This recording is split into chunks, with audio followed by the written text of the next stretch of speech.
We are Blue Levy, happy to be here at Paradise. We're gonna play a little bit of blues and some jazz and some rock. But yeah, this first song is a samba. It's called Chitlins Con Carne. Welcome to All Waves Considered. I'm your host, Alia Knutson. And I'm your host, Julius Viciani.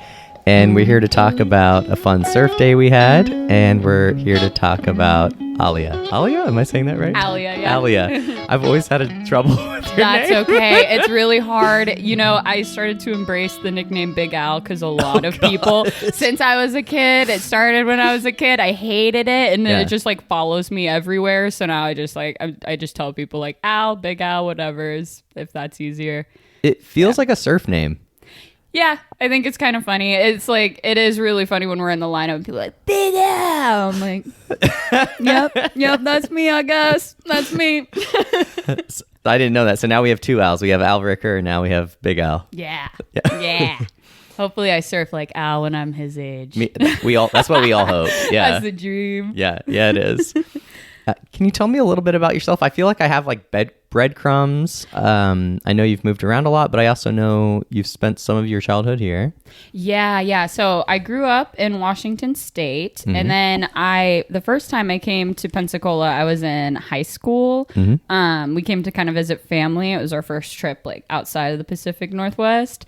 And then we kind of serendipitously ended up moving out here. And so I lived here from the time that I was like 17 and then on and off till now, basically. Spent a lot of time like traveling the East Coast, Southern Florida, went on to California for a while. So been bouncing around, but this is definitely like my backyard, my home breaks. This is where I learned to surf. So Is this what the closest thing that you feel like to home, or do you have multiple homes? I kind of feel like I have multiple homes now after being like kind of nomadic for a while. Southern California feels like home. Washington obviously still feels like home. I have a lot of family there still. Try to go there pretty regularly. And then Miami kind of feels like home too, just because I spent a good couple of years there, very formative years that set me up to be able to travel to California and kind of just all around the U.S., but Colorado a little bit too. And I'm remembering now that you were my emotional support when I lived with my partner for 2 months in Bellingham, Washington. Yeah. And I was complaining about having a hard time making friends. Yes. And I was like, it is different. I will say, like, growing up there, so the way that I started surfing is kind of funny because it was a dream since I was like a tiny child. I just talked about surfing and my mom's like, where the hell did you learn about surfing? Like, nobody really does that here. I grew up very like angsty, angry, just like little punk child. So Washington is different in that way, where I feel like a lot of people are kind of like, it's dark, it's moody. It's like a little bit harder to make friends and to talk to people. It's like, it's a different vibe completely. And don't get me wrong, I love it there. But I think it's a lot. Something about the rain and the clouds versus the sun. Like, people here are like actually sunny, where people there can be kind of like brooding. It's like, I lived in Seattle for a little while, and people would like talk about they want to go visit Seattle, and in my head I'd think about like W Street and just like white males just like walking down the road like really sad with their head down. And I'm people are sad here. I think of like you got the gauges, the huge septums, tattoos, coffee, lily white skin, like the sun it burns. I've got grunge in my heart. Yes, literally. Have you ever watched Portlandia? Yes. Okay, you know how they say like the spirit of the 90s is alive in Portland? It's the same with Seattle. Like, there's so many parallels in that show and like Olympia and Seattle and like where I grew up. It's so funny. I'm like, that show is accurate. Okay, I like where this is going. You're a angsty child. Yes. And then take us on this journey. Whew, I was a kind of like a nightmare teenager growing up. So it was a stark comparison coming here as a teenager and like seeing, and then especially when I ended up moving here, like Gulf Breeze High School. Oh my God. And just like in general. That's where you went? That was no, okay. no, absolutely not. We moved to Pensacola, like Warrington, Cantonment, all that when I first like moved out here. But no, so my credits didn't transfer when I first came here. So that was like one of the big things. But going back, I got into a lot of fights. It was like there wasn't a ton to do. I think that's one of the things with Washington. A lot of this, even though we were like on the outskirts of the city, it's like a lot of drinking and smoking, and like a lot of kids that I knew actually got into hard drugs in high school. So like you literally had kids on meth and stuff, like lots of fighting, like fist fighting was the norm. There was a while where my mom was like so scared every day I was going to get jumped after school, because people would get like literally there was like you would get jumped, people would get hospitalized, there'd be brawls. It was kind of crazy. And then coming to Gulf Breeze, and I'm like, the worst that happens is somebody is like spreading a rumor on Twitter. I'm like, this is so wild, like just how different it is. But I say, like, I know it sounds kind of corny, but surfing really did like save me. It changed my trajectory of my life completely. Like I said, it was a dream since I was really little. I remember always asking my mom, and she'd be like, it's your birthday or it's Christmas, what do you want? I'm like, a surfboard. She's like, what are you gonna do with the surfboard? I don't even know where you would get one of those. And then we came here to visit my uncle when I was 16. It was like my sophomore year of high school. She ended up we all fell in love with this place, and I begged her. I was like, if you just let me get a surf lesson, you don't have to take me to dinner. I will skip a meal. I'll skip 2 meals every day. Like, please, please, please just let me try to surf. And so she was like, okay, we're going to let you try and surf. And funny enough, Mavericks, we were staying on Pensacola Beach. And so we went to Mavericks. It was just like the nearest surf shop. We had passed it. We're like, let's go in there. And it was a hole in the wall. It had not been open for very long at all. When I went in there, Brian and Robbie were inside. They were holding their son Maverick. He was like under a year old at the time. And so we were like, do you do surf lessons? He's like, we're like just getting started. I don't do surf lessons yet. But I know somebody who does surf lessons, so they gave me Yancey's number. Oh my God. Yancey, I went and met with him, and he ended up giving me my very first lesson. And it was really cool because we were out there for maybe like an hour or two, and he's like, well, you clearly caught the bug. Like, I gotta go, but just take this, like, you can have this board for the day. And they, the Lazy Days guys were on the beach. We were at the pier. We were at the pier. And they were doing the beach rentals. He's like, when you're done, you can just go put the surfboard up with them. Like, I'll come get it later. I literally did not get out of the water. He came back in like the evening, and I was still surfing, and he paddled out, and he was like, you really got the bug. Like, this is cool. So then he let me surf a little longer, surfed with me. And then the next day or two, actually, he let me take the board again. He like just was like, just come back out. Like, it's fine. We'll surf. So that was like an amazing introduction, and I was like instantly hooked. And then my mom ended up putting in a job application at Sacred Heart. She was a respiratory therapist at the time. And so she's like, nah, fuck it. I'm just going to like put in an application, see what happens. We go home, and they ended up telling her, if you can move by the end of the month, you can have the job. And so like the home I had pretty much like spent 8 years in at that point, like most of my childhood, they put it up on the market. It didn't even sell yet. And we just like picked up and went to Pensacola. I had no idea what was happening. My uncle like found a house that we could rent, and it was like everything was super up in the air, but all we knew was like we needed to get the hell out of Washington. Like there's like so much stuff with the family, like drug addiction, alcohol, just like they just needed a break. All of us needed something different. And so we came out, and then instantly I'm like, okay, I gotta start working. I gotta save up. I gotta get a surfboard. Like, I'm fully in it. And you were still in high school. Your credits aren't transferring. Yes. I didn't graduate from high school for similar reasons. Yeah, I didn't graduate. So so what happened was, like I instantly started saving. One funny little anecdote, when we were packing up to move, my mom had saved all of like the childhood stuff we did and like school, like little art projects.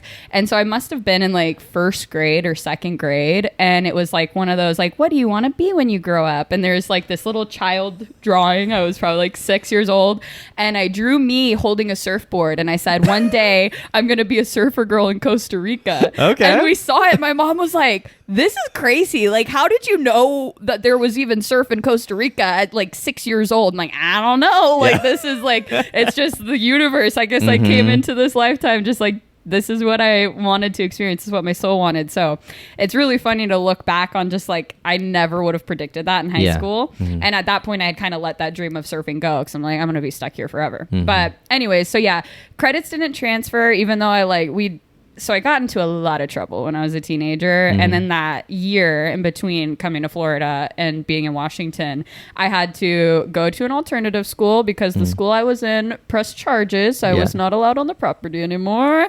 And so I'm going to an alternative school. I'm like, I was not on track to graduate, and I worked my ass off. Like, did online school, worked through the summer, built up enough credits to actually graduate early in Washington. And then we got out here, and I had talked to the counselor. I'm like, you're sure that like all of this is going to transfer? Because at the alternative school, you could work extra fast doing like half credits. And then when we got out here, they're like, well, the credit system is different. And so none of these are going to transfer, and you're going to have to do a whole extra year. And so at that point, I'm like, what? But I was determined to graduate at that point. So I'm like, okay, none of the high schools were able to like accept me because of the credit. So I actually had to go to PSC adult high. Yeah. And I went there for a while, and then there was this huge incident. So basically what happened was the education system in Florida is a lot different than Washington. So when I was taking these classes, it felt like stuff that I had learned in like middle school. Yeah, like I've heard I'm beating that. my head against a wall. I'm like, this is such a waste of time right now. I should have tested out at that point, but I was just like, okay, whatever. I kept skipping class to go surf. I would be sitting there. I'm like, I gotta go. And so I had been at the max of days I could miss, and then ended up having an actual family emergency. I like emailed the teacher because these finals were due, and I had already finished all the work for them, but she wouldn't accept them ahead of the date for whatever reason. And so I didn't show up that day, even though she knew that I had all of the final project done. And then when I got there the next day, she was like, I went to hand it to her, and I'm like, hey, I'm sorry. I tried calling you. I tried emailing you. Like, there was actually a family emergency. I know that was like, the last absence that I was able to have. And she was just like, oh, I don't need that. I dropped you yesterday. And I was just like, are you serious? So I kind of freaked out. I'm like, I don't need it anymore then. Like, I'm getting out of here. Like, grabbed my stuff in a huff, like slammed my chair into the desk. And it was funny too, because the class was in an outrage. A bunch of people were like, what? Are you serious? You're going to do her like that? Like, getting super upset. And then after that, I just like never went back. And I kept telling myself I was going to get my GED. But at that point, I also like just wanted to surf. And I had started dating this guy out here who ended up being crazy. But him and his dad, he was a ripper. His dad was a photographer. They were going to Daytona, and they were like, do you want to come? I'm like, absolutely. So I lived in New Smyrna for like 7 months, and that was a whole ordeal. But at that point, I'm like, I just want to invest all my energy into surfing. And it ended up paying off. I have not needed a diploma since then. I kept telling myself I'm gonna get my GED, but then modeling picked up, and everything just like kept picking up, and work kept picking up, and so I just like kept putting it off. And I'm like, I don't know what I would go to school for to get a degree anyways at this point, so I'll just kind of wait. And here we are. Like, I'm still considering it. I'm like, I would like to just have it, but I also you could probably just test out of a GED. I bet you could. I know. Well, so the funny thing is, I took half the test. Okay. I took English, and I think I took science as well, and passed. And they actually, PSC said that I could get a college credit. And then I just didn't finish it. I had like 2 tests left, and that's when I had moved to Miami, and I was like, yeah, whatever. We'll finish it someday. But yeah, so I do want to go back into your story, but I do want to go back to your development. I love that story about Yancey. I'm assuming that was Yancey 4, right? Yes. That's our timeline. Yes, yeah. Can you tell me more? I remember a long time ago you told me you had a you're telling me about some people in your life. You were talking about. Oh, Suzanne, probably. Telling me about Suzanne. Yes. So I think a lot of that happened when I came. It did. It happened when I came back. So that whole instance with the crazy guy I lived with the New Smyrna, live with him and his dad, blows up in my face. Like, I gotta go back. I come back to Pensacola, and it's funny too, though, when I was out there, I do have to say, even though there was like so much trauma involved with that situation, his dad was a photographer. So I was like really just starting out, and I got to see like footage of me surfing and be involved with that. He literally had like Dustin Richardson came to our little bungalow and would watch footage. I would watch these guys that were really good. I would go travel around and surf with them.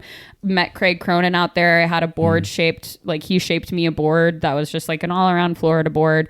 And that was like kind of right when I was leaving. I literally went to Craig and picked my board up on the way back to Pensacola. And I'm like, all right, I'm going home. Like, this has been enough for me. I feel like we're done here. And so got back to Pensacola, and I'm like, okay, I got this new little short board, and I was like at that point really determined I wanted to do like more aggressive like short boarding. And it was August, and I remember just being like, there is nothing. It was like one of the only times that I remember. It was almost like 2 months of just nothing, like flat Lake of Mexico. I was like, and then I had just been in New Smyrna for like the 6 months before that. So I'm like, this sucks. What did I do? I should have stayed on the East Coast. But yeah, quickly. So the guy that I was with, because he was like kind of a local ripper, and even when I wasn't with him, I was so determined, like I said, skipping class all the time, just out there all the time. So this was the era before Kathy Harding left. She was the one who started Pensacola Surf, who started that camera and the forecast, the report. I remember seeing Kathy and some of the people that were like kind of the local legends. They would see me out there, and I remember Kathy came up to me at one point and was like, you know, I just keep seeing you out here just getting ragdolled and so beat up. And she was like, but it's awesome. She was like, you are so determined. And I was like, oh, like, thanks. But it felt really good at the same time to have someone like her say anything to me at all. You really suck, but I see the stoke. She was like, you're just getting beat up out here. I just see you every day just getting like totally tumbled. But yeah, so that was funny. And so I think that's honestly how it started. I can't really remember how I got into that group, but after that lesson with Yancey, I didn't really see him around too much until I started working at the shop. But Joey Dillard and Suzanne Wagner, they took me under their wing. I would go surf with them a lot. Joey called it Glow Pond. It was where Suzanne had like a little rental she stayed on the beach at, and I would meet up with them all the time. And it was funny, Joey did give me a little bit of shit at that time because I had seen Brian downtown and I needed a job. And I'm like, I just want to be in the surf industry. Like I want, I suck, but I would love to try to just get like some sponsors like Carver giving me a deal or, just like some deals on boards. I'll take anything right now. I'm poor and I'm just like trying to progress. And so I had seen him and Chance downtown at, Palafox Market. I was just like, hey, are you high? Like I was on a longboard. I was skating around. He's like, what are you doing down here? Because he thought I was still in Daytona. I'm like, I'm back. Do you need anyone in the shop? Are you hiring? I need a job. He was like, maybe. And so he ended up having me come work for him. And then like shortly after, again, I was not good at this point, but I think he could see from like the first time I came into the shop versus at that point how dedicated I was. And so he was just like, just kind of starting to build the team. There was maybe like 2 people on it, and he's like, do you want to ride for us? Like you can be a team rider. And I'm like, hell yeah, like anything. I'll take anything. I want to work. I just want to be involved in the industry. And so Joey was with Interlight, obviously. Suzanne rode for Water Boys. And then I remember meeting them up after he had given me like my little care package. It was like a t-shirt. He only had men's clothes at that point. So it was like a large men's shirt that I ended up like, I had to cut all my t-shirts in the beginning because he just didn't carry any women's stuff. And so I had like a bunch of stickers, and I'm like, I come to go surf with them. I'm like, hey, like, look, Brian's going to sponsor me. And Joey's like, he got mad at me. He was like, you should have waited. You could have been with me. You could have been on Interlight. And I was just like, no, I'm just taking what I can get, man. But like, whatever. But yeah, so they're like the locals that like really did teach me so much. So I have to give like a little shout out to Suzanne and Joey, because they were really all about helping me progress and like having me come surf with them. So that did a lot in the beginning. And then obviously Brian too, when I first bought a board from him, that was one of the other things too, is that I think I would have rode for Mavericks regardless. When I finally saved up for my first board, he literally took me out surfing, because he had met my mom when we were on vacation, and she worries so much and was so panicked about me surfing in general. And so he knew that she was like kind of freaking out. I think she even went with me to pick up the board. And he was like, listen, it's fine. I'll take her out. Like, she can come surf with me in the beginning just to give you peace of mind. And so I would meet Brian at the pier, and he would like take me out surfing. And I would have just like gone anywhere at that point. I didn't care. But he did that just to give like my mom peace of mind and to help get me set up and give me pointers. It was like free surf lessons pretty much. And like at that point, I was just somebody that had come in on vacation, like got a surf lesson from Yancey, and then came back to get a board. And it was really endearing too, because when I came back, it was probably like a year and a half later that I had like moved, got settled, saved enough money to buy a board. And he was like, as soon as I walked in the shop the first time after coming back to Pensacola, he's like, Washington girl, like you're back. And I just remember being like, what? He remembers me? Like it was so, and that was always the experience I feel like at Mavericks, is it's like such a low key mom and pop shop that like you get those really personal experiences. But that was kind of like that progression in the beginning, and just kept sending it out there, getting beat up and trying to progress and getting ragdolled. Yeah, literally getting ragdolled. And yeah, eventually, so when I did get signed to start modeling, that happened through the shop. Oh, really? Through Mavericks? Kind of, yeah. So I was, there was a little deli next to the shop, and every day I would go skate and like play ukulele out front while I was waiting for customers. Yeah, especially in the winter. I'm just like literally out there, boop, boop, boop, like just back and forth on the carver. At the deli next door, Karen, she owned it, and she knew John Starrett, and I guess John was looking for a model for like a upcoming Florida brand that was for like surf clothing, and it was like not neoprene, but like bathing suit material, spandex leggings and stuff, like for surfing. And so she was the one, because she would see me out there skating all the time. We got to know each other. And so she was the one that gave John my info and then gave me his information. She was like, she's the one. I know she's the one. Like, you need to shoot with her. She knew that I was like trying to get like little deals with brands just to get free merch. And so I'm like, give me anything, I'm poor. So I ended up meeting with John, and we did a really cool shoot on the Carver out on Via de Luna, like on the beach. And the brand ended up giving me clothes for it. And when I was out there shooting with him, he was like, dude, why don't you just do this? Like, you totally could just model. Why don't you model and like try to be able to travel and work with brands that way? And at that point, I was like really in my tomboy era, and I'm like, you think I could? Like, do you think I could actually? And so he was the one that kind of like pushed me to try and like look into getting signed. And I started doing shoots outside of surf and skate. You know, like you started to branch out. I started doing more like high fashion, like fun, more ethereal stuff just with photographers around town, and then ended up getting signed, and that was it. And when I went to Miami, I only had room for one board, and I'm like, I think it's flat there all the time, so I'm just gonna bring a longboard. And then that kicked off the journey of like switching from being so determined to just shortboard to like deciding that I actually really like to longboard. And there's something about longboarding and doing that like really smooth old school style that I love so much. But it was funny, if you would have asked me years ago, I'm like, I'm not gonna longboard. But yeah, you're a beautiful longboarder. Thank you. I feel like when you watch some people are actually good, but they don't look good. Do you know what I'm talking about? Oh yeah. But the way your body looks, I was looking at, the last drone footage, I was like, you're you're like, it's so photographable. You're always like, thank you. I don't know, in a classic I longboard pose or appreciate that. something. I think I'm in. I am so stoked on the footage you took, by the way, because I think I'm at a point now where it's like it's been consistent progression the whole time, but now I'm like really excited to look at the small movements in the body and like just little things, little adjustments to maneuvers and just like whole maneuvers that I have not even begun to master, like drop knee turns and things like They're that, so where pretty. I'm like, they're beautiful. And it's like trying to practice it can feel really wild. And I feel like when you're able to see yourself a little bit, it can help you connect the dots so fast. Yeah. And so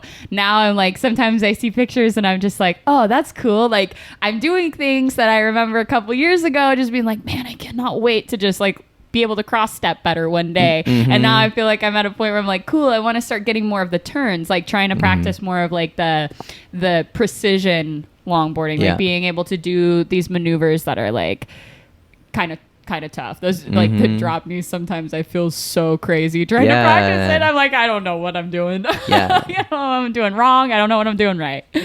So we've talked a little bit about how you got into surfing. We've talked about how you basically Mavericks kind of got you into modeling, and how modeling kind of we were going towards Miami. How modeling got you into longboarding. It did.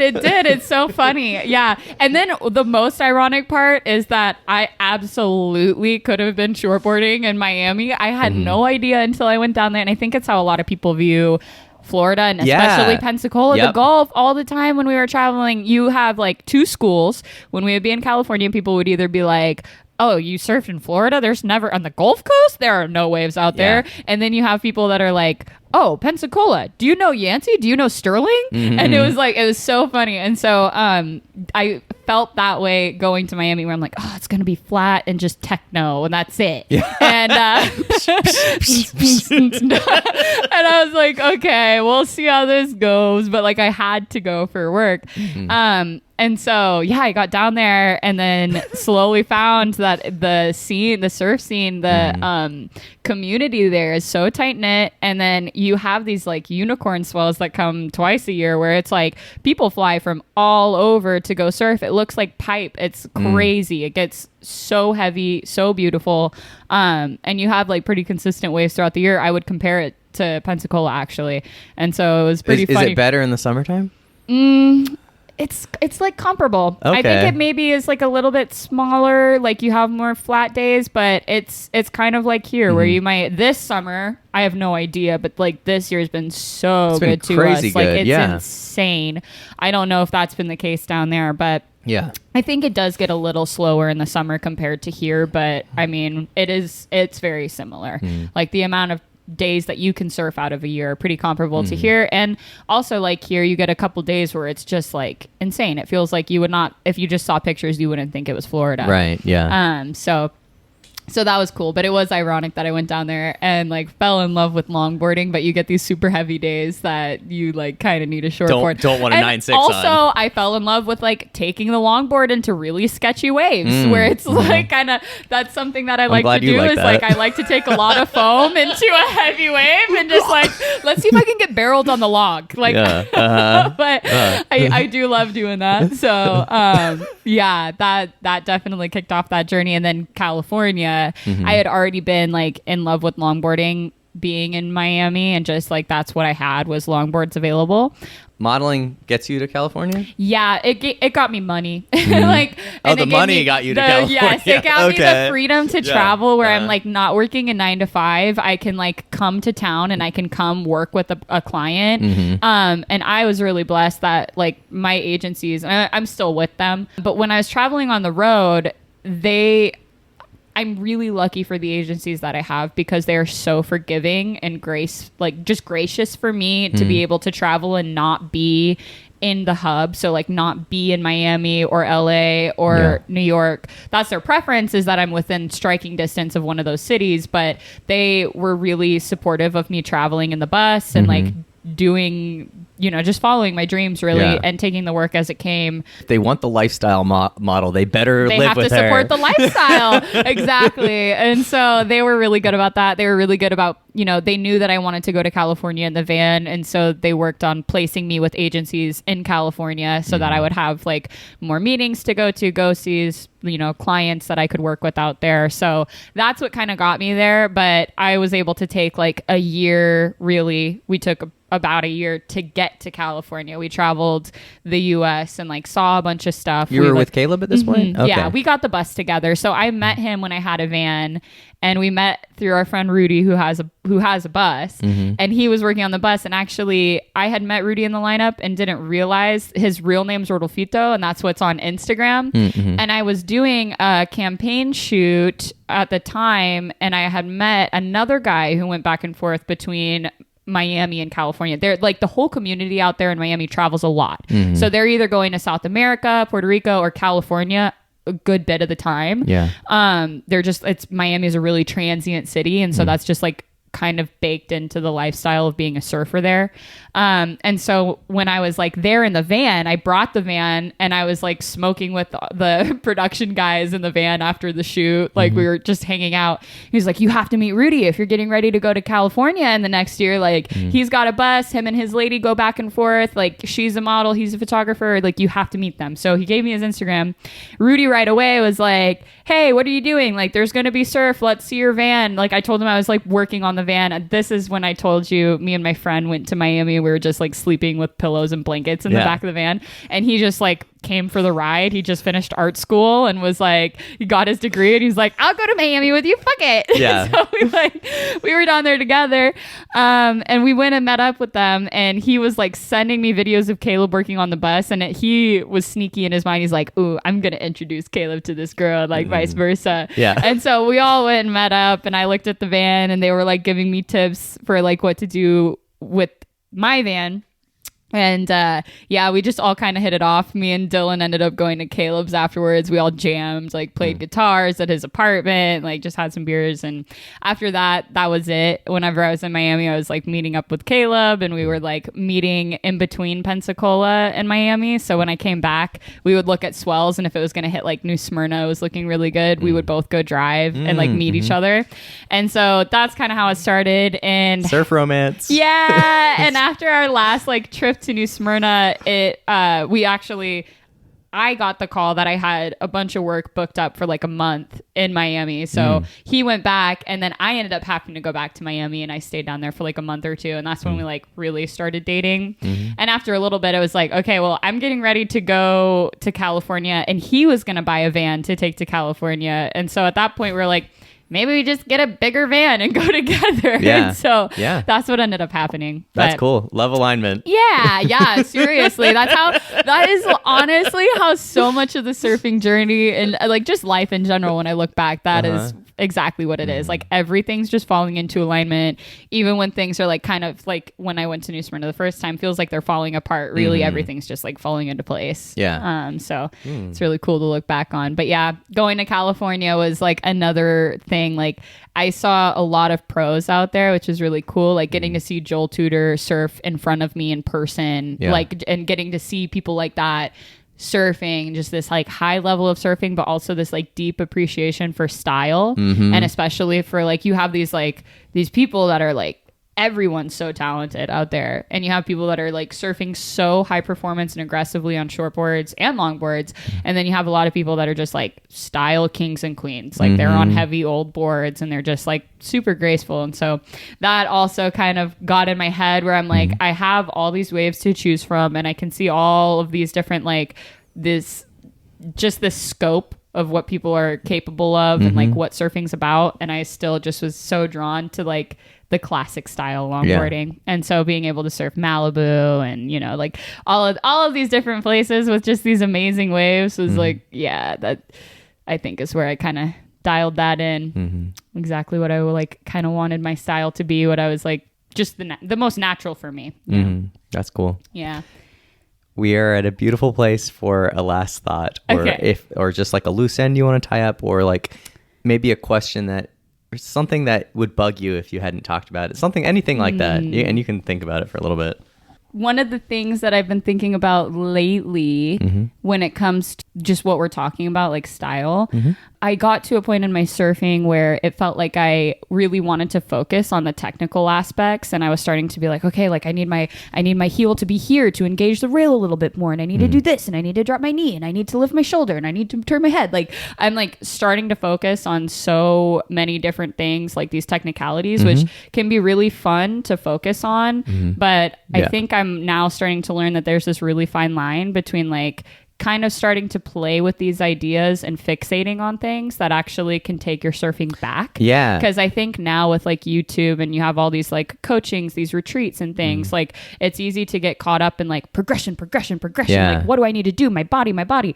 And like kind of taking a step back from that and really just being able to connect to the moment and like how your body feels in the moment is like, that's launched my surfing progression a lot farther. It's just like dropping my consciousness into the body and like focusing on how it feels in the moment versus like what people are telling you or all these technical things. Right. And so it's like the somatic spiritual part of surfing. Yes, exactly. And that's like, I think that's what I've learned taking, you know, like just looking back at the whole journey is like, that's the point of it is like really being able to express yourself and like know yourself and the planet deeper. So yeah, that's I think great. that's my final thought. That's my laugh was I'm comparing you and Caleb's surfing styles because I loved watching him surf. He's really fun surfer, but very different. Oh yeah. You know what's funny though is that so our friend Brad, the one that's in El Salvador, he used to always make jokes saying that me and Caleb surf the same. Like God. There was a long time. No, there really was. Like when I look back at pictures, there was like a time where like me and Caleb, I've even posted some photos on my Instagram, but like we used to have, especially being together all the time, like our style started to like be like the same. Like we would do a lot of the same things. Yeah. But that was that progression where I started being more mindful about like what style meant to me and like what I wanted to be doing and what I wanted to experience on the board. Yeah. Like I said, I fixated for a little while, but then I started just be like, okay, no, I just need to flow and think about like the moment where I want to be and what the wave's giving me instead of trying to force the wave to do like, you know, like trying to force a maneuver on a wave when it's not giving you the opportunity to do it. Yeah. And Caleb's not doing that, but I think that we did start to like deviate in your own ways. We started to deviate and it's more like individual. Yeah. And he got more into like hunting and woodworking and things in the last like year and a half. So he hasn't surfed as much, but I mean, he still surfs a lot and he loves surfing, but he rips and it's fun to watch. He is really fun to watch. And it's very different from your style. He's had so many like features though. It's funny, like photographers are drawn to him. Like he's been on Surfline and he's been in like a couple of different like surf mags online or like been posted on things, and it's because he does have a very unique style and look like, and so it's funny. And then I'm over here like I'm so desperate for footage. I want to see what I look like. What do I look like? Like I can't surf with this man. All the photographers are on him. I need to go up by myself. Sit on the beach. Like, I'm gonna put a little camcorder on a tripod so I can see myself. Don't worry, we got lots of footage of both you guys. I'm so excited. I am like so grateful and so excited to see it. You have no idea. I really appreciate it. You're and so I appreciate welcome. you having me out for this too. It's super fun. Yeah, this has been great, and you're easy to talk to. You have a great story. Thank you. And I didn't have to do a lot of work to get it out of you. I talk a lot. Once I go, I'm just going. Yeah, and we're gonna leave some mystery. Like, what did she do in high school where the school didn't want her back? The world may never know. Yeah, we may never know. Find out next episode in 10 years when she tells it all. Awesome.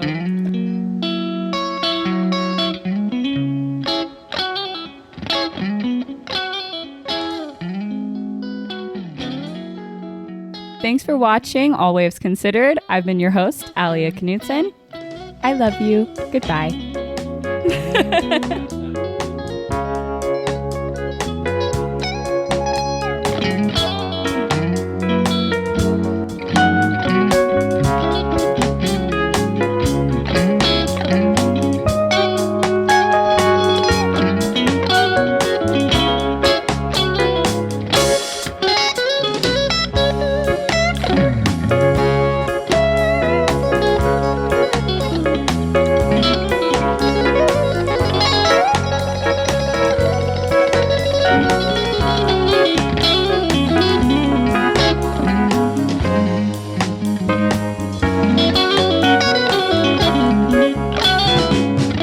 I'll get it to you.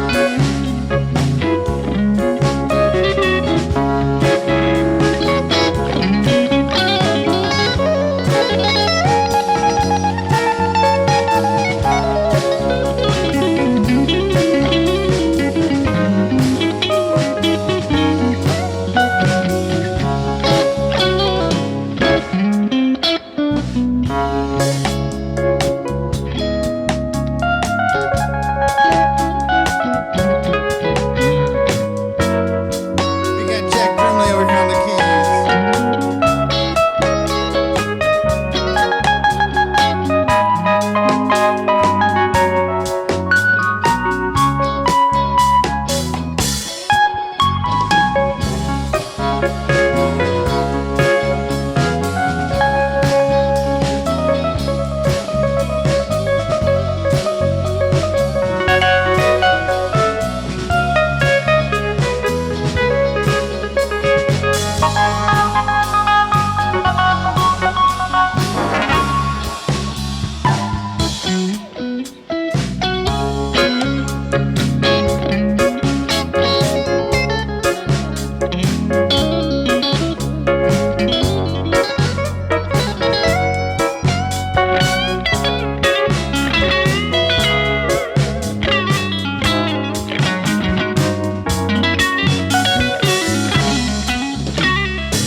Thank you.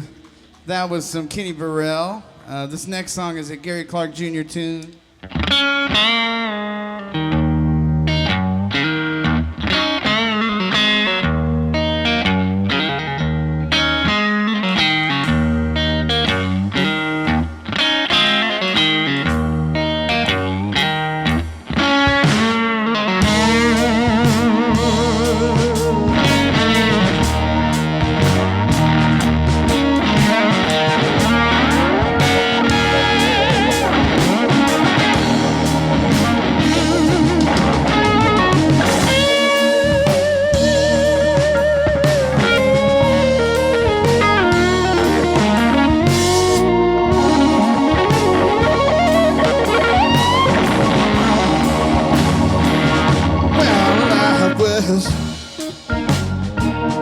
I was a catfish,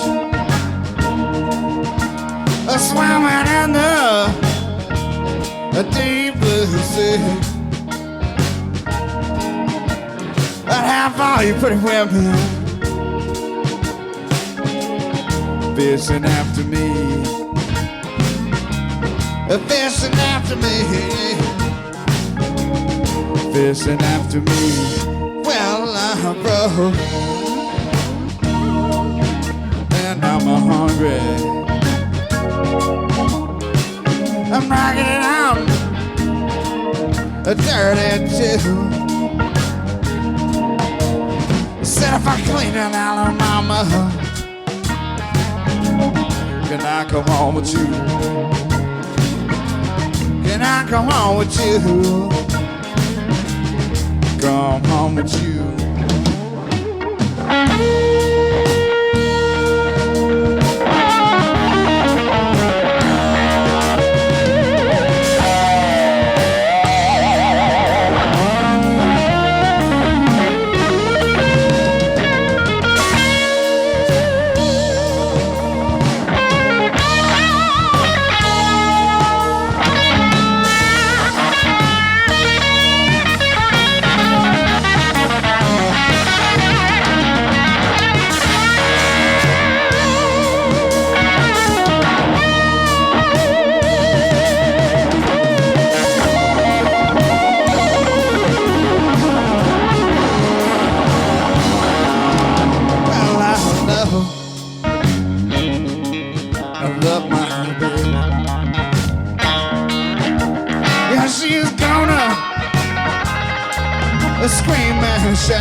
Well,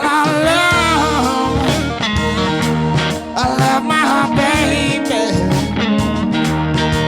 Yeah, she's gonna scream and shout.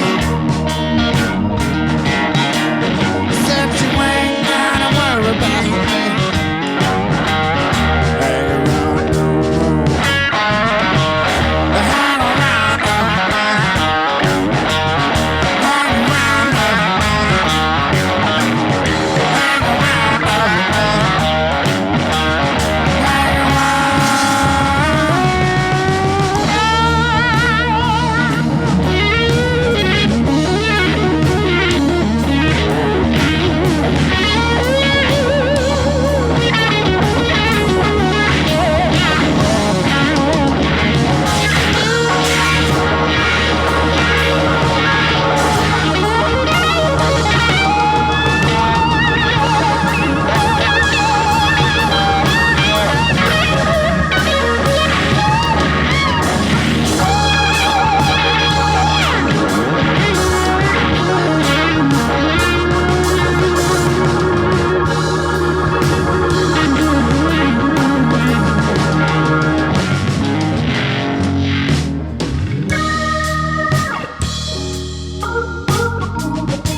Jack Grimley on the keys.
critical list.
Thank y'all. That was some John Mayer. All right, we're gonna mix it up and we're gonna do a little bit of reggae here. This is some Sublime.